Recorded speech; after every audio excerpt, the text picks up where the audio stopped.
सबैलाई नमस्ते। सोशल मिडियामा टिकटकमा भाइरल भइरहेको मैले म मार्फत एकजना विदेशीलाई मिसवेब भएको देखिएको भिडियोको बारे माफी माग्नको लागि एपोलोजीको लागि म यहाँ उपस्थित भएको छु। त्यतिखेर भएको घटनाबारे थोरै बताउँदा त्यो 1 वर्षभन्दा अगाडि हाम्रो पिकनिकमा उक्त टुरिस्ट आइपुगेका थिए। उनीले खाना खाने क्रममा जोक्सको रूपमा खानाको कुरा उठेको थियो त्यहाँ, जुन मजाक हो, जोक्स हो भनेर मैले भिडियोमा पनि पटक पटक भनिरहेको छु।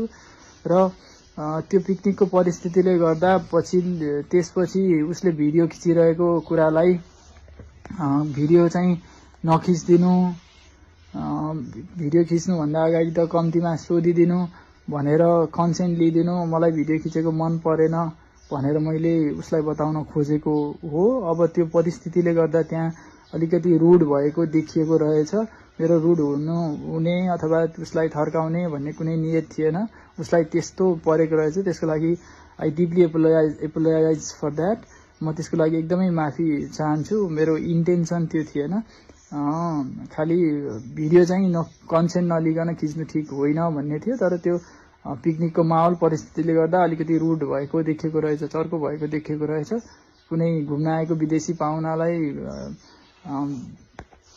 बुलिङ गर्ने अथवा होच्याउने, हेप्ने भन्ने मेरो उद्देश्य नरहेको र त्यस्तो पर्न गएकोमा म एकदमै माफी चाहन्छु।